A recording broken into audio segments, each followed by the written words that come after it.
What's up guys? So today is PMS day. Ano ba ako? 6,000 kilometers after nung last PMS ko. So hindi masyadong gamit. So tatry natin tong Rapid Day. Last time nasa Shell ako eh. Lipat tayo or tatry natin tong Rapid Day. Not because hindi okay yung Shell, no? Okay yun. Ang problema dun. Ganda nga eh. Pero kulang kasi yung service na in-offer dun sa area namin na malapit na Shell. So wala sila dong brake cleaning tsaka adjustment. So try natin tong Rapid Day.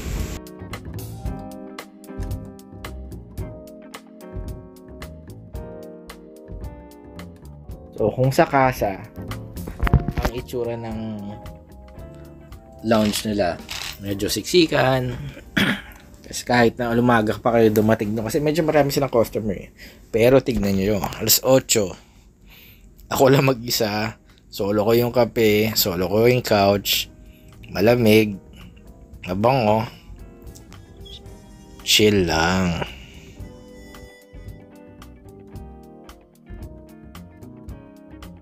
Ito pala yung mga services nila.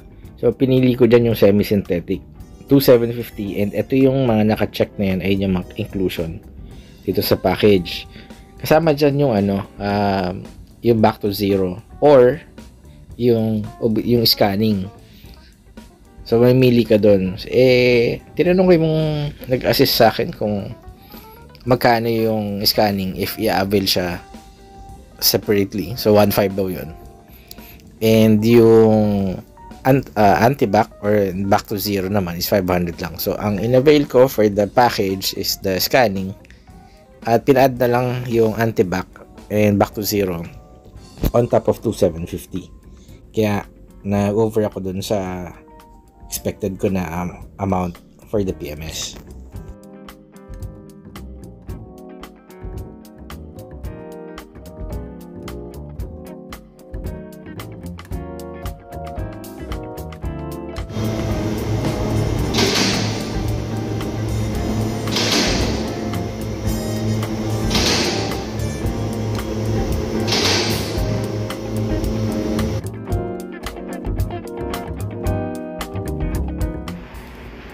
Ito yung itsura ng maaga dito sa Rapid Day Mindanao Avenue.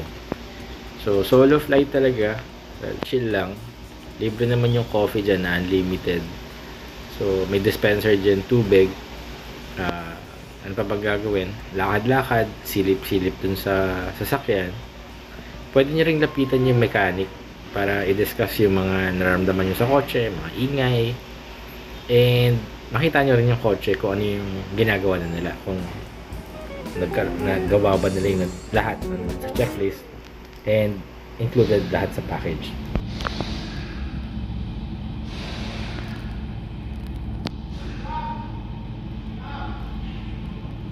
A few moments later.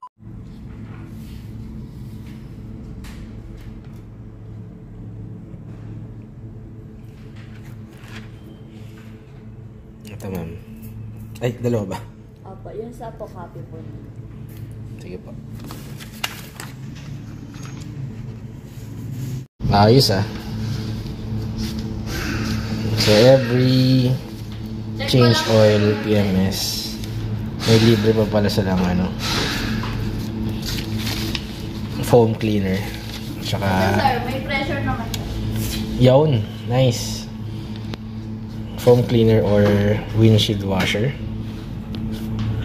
So ano tayo? Foam cleaner. Nice. Tapos, eto sir, pwede siyang guide kung kailan exchange oil.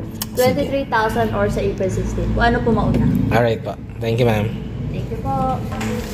Basta tayo after exacto 1 hour lang.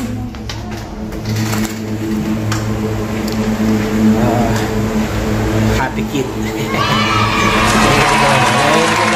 Dito sa Rapid Day. Pero sabi ko dapat maayos yung break kasi medyo mahaba yung biyahe ko sa next week. So subukan naman natin yung kung makakaakit pa sa Baguio yung kotse ng 1.5 meters. Ito na siya. Yun.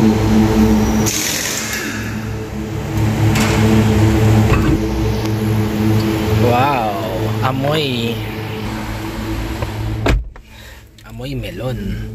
Bango ng ating sasakyan ngayon na first time Uy, bango. Bango ng buga. Boss, ano ito?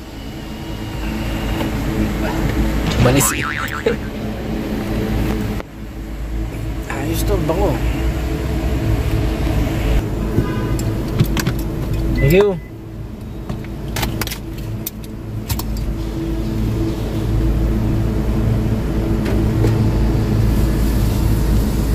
Ayos, mabango yung ating kotse. Anti-back siguro yun. Hindi ko alam eh. Pero tinatanong ko nga kung siya kung parang blade lang or something. Hindi daw yun daw yung anti-back. So sakto pala yung alas 8. Kasi ngayon ito, ang dami ng sasakyan sa paligid ko. Ang dami ng datingan.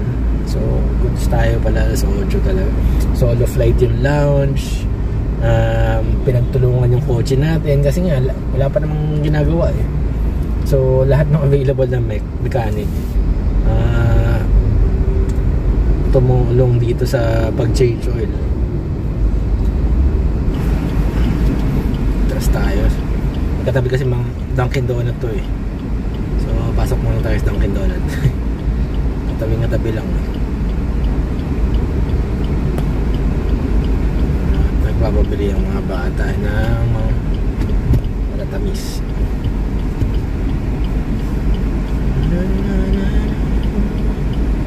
Happy kid. Grabe naman. At dahil mayroong Dunkin Donut dito, tayo. Mura kasi yung PMS expected ko muna sa 5K 3K.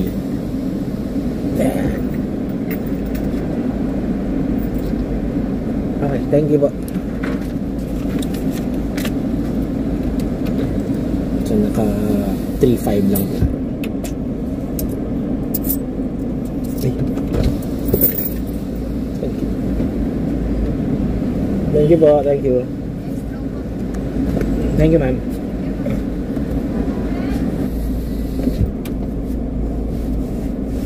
Safety first, syempre.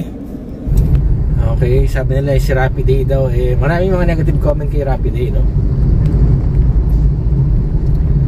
Pero ang masabi ko, hindi pa natin alam yan kung goods talaga si Rapiday. Pero so far, first impression, para kang boss na boss kahit hindi Dahil kasi siguro maaga ako masyado, kaya ako lang naman inaasikaso nila. So napakapangit naman, ako lang nga lang yung kliyente nila doon hindi pa maayos yung treatment, diba? So I mean, okay siya, first impression, mukhang babalik ako dito. Pero susunod siguro, since kung wala namang major na mga nararamdaman sa kotse, ako mag-i-shell muna ulit ako kasi nga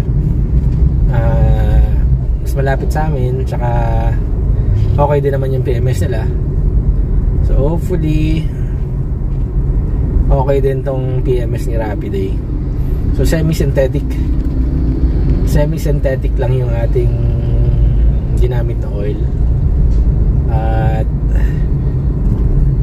7,000 daw or 5 months, whichever comes first.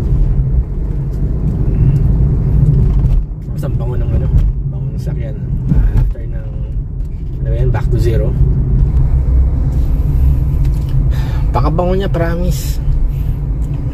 Mga lang masyadong inosente kasi sa anti-pack. Hindi naman kasi nag-anti-pack. Dati amoy, hindi siguro may kasama doon yung air freshener. Kasi nung pa-anti-pack ako nung first PMS yata or second PMS, parang amoy kasa talaga yung amoy. Ibig sabihin walang amoy pero amoy bago. Ngayon parang nasa bahay yung or hotel, yung pabango sa hotel, diba ganun. Yung sa Sogo, diba ganun yung amoy Sogo, bango, sarap matulog. Nani? Omae wa mou shindeiru. Uwi na tayo, nakabili tayo ng donut. maaga pa, 9 o'clock pa lang, 9:15. So sa bahay na ako siguro mga 9:30. Lapit lang. So yung mga gustong i-try itong Rapiday, para sa akin highly recommended to. Tapos maaga dapat para hindi masyadong matagal kayo maghihintay. Kung may papadagdag naman or merong masisira dun sa upon inspection, tatanungin naman kayo bago. Nasa inyo naman yan kung gusto nyo palitan or what. Katulad dun sa akin, di ba? Air filter, o, palitan na daw, pero okay pa naman eh. Hindi pa naman siya warak-warak eh. Hindi, joke lang. Mukhang maayos pa yung tsura. So ayun lang for today. Sana may natutunan kayo. And pahinga lang tayo ng matagal-tagal kasi ngayon sobrang busy sa trabaho. Alam niyo naman, meron tayong madami tayong binabayarang bills. So focus muna sa goals. Sana baka dire-diretso ulit ako ng vlog after this. Thank you ulit. Bye-bye.